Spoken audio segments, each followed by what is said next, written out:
Hello everyone, कैसे हो आप सब। इस वीडियो में हम डिस्कस करेंगे DFCCIL जो कि रेलवे की एक PSU है। यहां जब आप ऑपरेशंस एंड BD डिपार्टमेंट में ज्वाइन करते हो तो यहां आपकी सैलरी क्या रहेगी। लेकिन वीडियो शुरू होने से पहले अगर आप चैनल पे नए हो तो चैनल को सब्सक्राइब कर लेना एंड बेल आइकन प्रेस कर देना ताकि मेरी सारी वीडियोस की नोटिफिकेशन आपको टाइमली मिलती रहे। दोस्तों, DFCCIL रेलवे की एक बहुत ही बेहतरीन PSU है। अगर आपने अभी तक यहाँ अप्लाई नहीं किया है तो अप्लाई जरूर से कर देना, क्योंकि यहाँ जैसा मैंने बताया ITI, diploma, engineering and graduation सारे लोगों के लिए यहाँ वैकेंसीज निकली है एंड यहाँ 1000 से भी ज्यादा वैकेंसीज हैं। तो चलिए सबसे पहले तो बात करते हैं कि सैलरी क्या मिलेगी जब आप एज एग्जीक्यूटिव आपका सिलेक्शन होगा ऑपरेशंस डिपार्टमेंट में, OP and BD, operations and business development department में, तो आपकी सैलरी क्या रहेगी। यहाँ आप देख सकते हो मई मंथ का, ये मई 2020 का सैलरी स्लिप है DFCCIL का, dedicated freight corridor corporation of India limited. तो ये डिपार्टमेंट है OP and BD, executive operating की डेजिग्नेशन रहेगी एंड यहाँ जो ये ग्रेड है वो E0 ग्रेड है and entry executive OP and BD के पोस्ट के लिए यहाँ E0 ग्रेड में ही एंट्री होती है। और ये जो जॉब है ये परमानेंट जॉब है, जैसा कि आपने नोटिफिकेशन में देखा होगा, ये परमानेंट जॉब है एंड यहाँ जो आपकी इनिशियल बेसिक पे रहेगी वो होगी 30,000 बेसिक पे। अब बात करते हैं बाकी सारे जो अलाउंसेस मिलेंगे, बाकी क्या क्या होगा, ये सारी डिटेल्स में बात करते हैं। तो बेसिक, अगर किसी भी PSU में अगर आप देखोगे तो बेसिक पे के अलावा HRA, then perks, then DNS allowance, ये सारी चीजें मिलती है। तो जो पर्क्स रहता है वो 35% होता है। इसके अलावा DA जो रहेगा वो वेरी करता है, अभी जैसे 18.7% यहाँ मेंशन्ड है, DA रेट 18.7%। उसके बाद HRA जो रहता है वो सिटी के अकॉर्डिंग वेरी करेगा, तो 8%, 60% या 24% हो सकता है। यहाँ बेसिक पे 30,000 है। DNS अलाउंस यहाँ पे मेंशन्ड है 18%, मतलब 18% ऑफ बेसिक पे, तो वो 5,610 है। देन ये सारी जो चीजें हैं, house keeping allowance, professional you education, recreational allowance, special personal allowance, ये सारी चीजें जो है, ये वो जो पर्क्स मैंने बताया 35% उसके अंडर आती है। मतलब टोटल जो आपका रहेगा, ये सब जो अलाउंसेस, एक्स्ट्रा अलाउंसेस जो यहाँ आप देख रहे हो, ये सारा वही 35% है, उसी को बस डिवाइड किया हुआ है। ओके, इसके अलावा यहाँ पे एक अराइवल ट्रांसपोर्ट अलाउंस मिलता है, TA मिलता है ट्रांसपोर्ट अलाउंस, तो यहाँ 3300 वो है।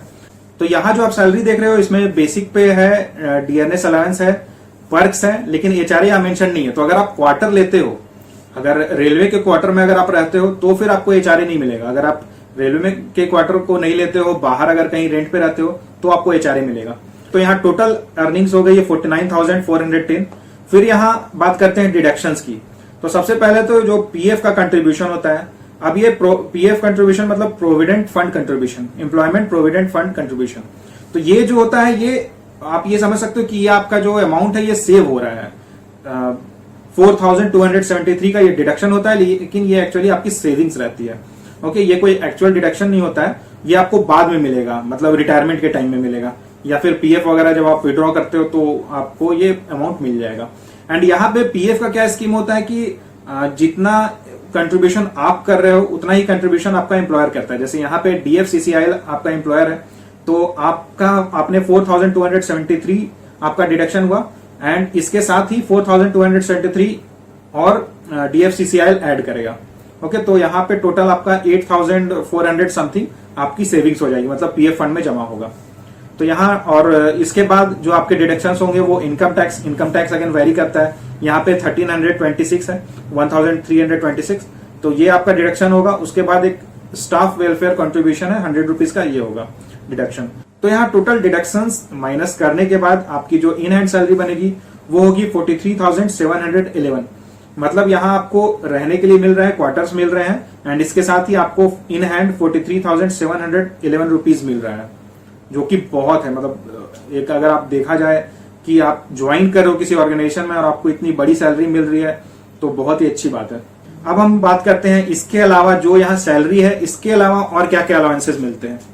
तो इसके अलावा जैसे अगर आप कहीं और जाते हो, कहीं और मतलब काम के लिए, काम के सिलसिले में अगर कहीं जाते हो तो आपको TA मिलता है, ट्रैवलिंग अलाउंस। इसके बाद आपको एक DA मिलता है, DA travelling allowance and daily allowance. तो यहाँ दो चीजें मिलती है। इसके अलावा एनुअली जो चीजें मिलती है या 2 साल या 3 साल में मिलती है वो अब मैं बात करता हूं। तो ड्रेस अलाउंस आपको 15,000 का मिलता है, ये एनुअल होता है। एनुअली आपको 15,000 मिलेगा ड्रेस के लिए। देन हर 3 साल में आपको लैपटॉप के लिए नियरली 42,000 मिलता है। इसके बाद हर साल दिवाली बोनस मिलती है 13,000। एंड देन मोबाइल लेने के लिए, मोबाइल खरीदने के लिए आपको हर 2 साल में 8,000 रुपया मिलता है, 8,000। देन फर्निशिंग अलाउंस आपको मिलता है जो कि हर 5 साल में मिलेगा, हर 5 साल में एक बार मिलेगा और मैक्सिमम ये 2 ही बार आप अवेल कर सकते हो अपने पूरे जॉब में। तो जो फर्निशिंग अलाउंस होता है ये एक्चुअली अगर आप फर्नीचर वगैरह ले रहे हो, जैसे जब आप नई जगह शिफ्ट करते हो तो फर्नीचर वगैरह लेना होगा, टीवी लेना होगा, फ्रिज लेना होगा, बेड लेना होगा, सोफा लेना होगा, मतलब जो भी चीजें आप लेना चाहते हो ले सकते हो। इसके लिए आपको 90,000 टोटल मिलेगा। इसके बाद आपको ब्रीफकेस के लिए मिलता है, हर 3 साल में लगभग 1,500 रुपए मिलते हैं ब्रीफकेस के लिए। एंड इसके बाद और भी चीजें मिलती है, जैसे जब आप ड्यूटी करते हो, अगर आप शिफ्ट में ड्यूटी करो, नॉर्मली तो यहाँ शिफ्ट में ड्यूटी करनी होती है, 24/7 ये जॉब होती है, 365 डेज। तो यहाँ जो आपकी नाइट, यहाँ पे अगर आप नाइट ड्यूटी करते हो शिफ्ट में तो आपको नाइट अलाउंस अलग से मिलेगी। फिर अगर आप एक्स्ट्रा ड्यूटी अगर आप कर रहे हो, जो आपकी जैसे जो शिफ्ट की ड्यूटी रहेगी उसके अलावा अगर आप ओवर टाइम कर रहे हो तो उसके लिए आपको अलग से मिलेगी, अलाउंस मिलेगी। फिर अगर आप पब्लिक हॉलीडे वगैरह जो होती है, होली, दिवाली, ये सब जिसमें नॉर्मल गवर्नमेंट जॉब में मतलब छुट्टी मिलती है नॉर्मल पब्लिक को, उसमें अगर वहां उस दिन भी अगर आप ड्यूटी कर रहे हो तो आपको फिर अलग से एक्स्ट्रा और भी अलाउंसेस मिलते हैं जो कि 600 या 700 ऐसे कुछ होते हैं।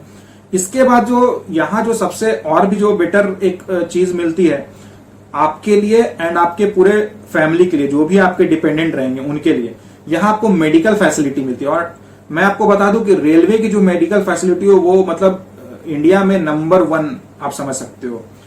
आपको अपने लिए एंड फैमिली के लिए पूरे मिलती है मेडिकल फैसिलिटी। रेलवे के बहुत सारे हॉस्पिटल्स हैं जो एक से एक हॉस्पिटल्स रहते हैं, वहां पे आप अगर आपको कोई कुछ प्रॉब्लम होती है फैमिली को या खुद को तो आप वहां इलाज करा सकते हो। देन यहाँ पे जब आप रेलवे हॉस्पिटल्स में जाओगे तो यहाँ आपको 1 भी रुपया नहीं देना होगा, ये कंप्लीटली कैशलेस रहेगा। और अगर आप रेलवे हॉस्पिटल में इलाज नहीं कराना चाहते हो, बाहर किसी हॉस्पिटल में इलाज कराना चाहते हो तो आपको पहले पेमेंट करनी होगी। उसके बाद जो जितना भी आपका बिल बनेगा वो सारा ऑफिस से रिइंबर्स हो जाएगा। तो ये एक बहुत अच्छी चीज है मेडिकल फैसिलिटी यहाँ पे जो मिलती है। इसके अलावा और भी बहुत सारी फैसिलिटीज मिलती है, बहुत सारे पर्क्स मिलते हैं, बहुत सारे अलाउंसेस मिलते हैं जो आप वहां ज्वाइन करोगे जब आप एग्जीक्यूटिव में या फिर जूनियर एग्जीक्यूटिव या किसी भी डिपार्टमेंट अगर आप इसमें DFCCIL में ज्वाइन करते हो तो आपको वहां पे मिलेगा। तो दोस्तों ये इस वीडियो को बनाने का मेरा यही मकसद है कि जैसा कि आपको पता है कि जून में एग्जाम्स इन्होंने मेंशन किया हुआ है कि जून में एग्जाम होगा। अब जून में, अब जैसा अभी कोविड का सिचुएशन चल रहा है तो ज्यादा चांसेस है कि डेट एक्सटेंड हो जाए। तो मैं यही कहूंगा अगर जून में भी एग्जाम होता है फिर भी आपके पास अभी 1 मंथ से भी ज्यादा समय है, 1 से 1.5 मंथ है, उससे भी ज्यादा ही समय है। तो अगर आपने अभी तक फॉर्म नहीं भरा है, अगर आप ये सोच के फॉर्म नहीं भर रहे हो कि टाइम कम है, प्रिपरेशन नहीं हो पाएगा, तो ये ऐसा सोचना बिल्कुल बंद करो। जितनी जल्दी से जल्दी हो सके फॉर्म भरो एंड प्रिपरेशन एकदम स्टार्ट कर दो, क्योंकि यहाँ पे केवल एक ही एग्जाम होगा, कंप्यूटर बेस्ड टेस्ट, एंड उसी के बेसिस पे आपका सिलेक्शन होगा। तो आपको कुछ सोचना ही नहीं है, पूरी अपनी ताकत लगा दो उस एग्जाम को, एक एग्जाम को क्लियर करना है एंड ये सारी चीजें आपको मिलेगी। परमानेंट गवर्नमेंट जॉब है, रेलवे की जॉब है, रेलवे की PSU है एंड सैलरी भी इतनी अच्छी है। तो दोस्तों अगर आपने अप्लाई नहीं किया तो अप्लाई जरूर कर देना। एंड अगर ये वीडियो अच्छी लगी हो तो वीडियो को लाइक करो, शेयर करो एंड चैनल को सब्सक्राइब जरूर करना। Thank you.